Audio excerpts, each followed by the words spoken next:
ఏమన్నా ఉందండి చూడటానికి. బీరకాయ నువ్వుల కారం అండి. అసలు మన సైలాస్ కిచెన్ లో స్ట్రీమ్ చేస్తే ఎంతమంది చూసి ఎన్ని మంచి మంచి కామెంట్స్. సూపర్ ఉందండి.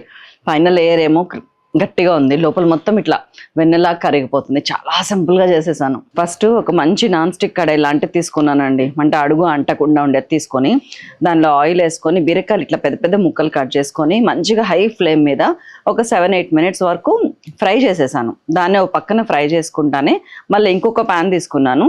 దానిలో మన మసాలా రెడీ చేసుకున్నాను. ధనియాలు, నువ్వులు, జీలకర్ర, మంచిగా కరివేపాకు అన్నీ వేసి ఫ్రై అయిన తర్వాత స్టవ్ కట్టేసి పసుపు, ఉప్పు, కారము అండ్ దెన్ ఫ్రైడ్ ఆనియన్స్ కలిపి దీన్ని గ్రైండ్ చేసుకొని వద్దాము. వెల్లుల్లి కూడా యాడ్ చేసి గ్రైండ్ చేయండి.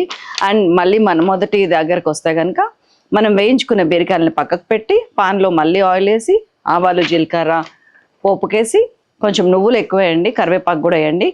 అండ్ దెన్ మనం గ్రైండ్ చేసిన పౌడర్ ఉంది కదా, దాన్ని వేసేయండి. దాన్ని కొంచెం ఫ్రై అవుతుంటే ఒక 100 to 150 ml వాటర్ వేసుకొని జస్ట్ మళ్ళీ మన బీరకాయలన్నీ వేసేసుకొని దాంట్లో కలిపేసి మూత పెట్టేసి సిమ్లో పెట్టేయండి. ఒక 15 మినిట్స్ మర్చిపోండి అటు ఇటు తిప్పుకుంటా. ఆ తర్వాత పచ్చిమిరపకాయలు, కొత్తిమీర యాడ్ చేసి దించేస్తే ఇదండి సీన్ కట్ చేస్తే. చాలా చాలా బాగుంది రెసిపీ. అసలు ఇట్లా చూస్తుంటేనే మొత్తం అన్నంలోకి వెళ్ళిపోద్దా గొంతులోకి అన్నట్టు అనిపిస్తుంది. చేయండి వెంటనే. ఫుల్ వీడియో కొలతలతో సహా సైలాస్ కిచెన్లో ఉంది, చూడండి.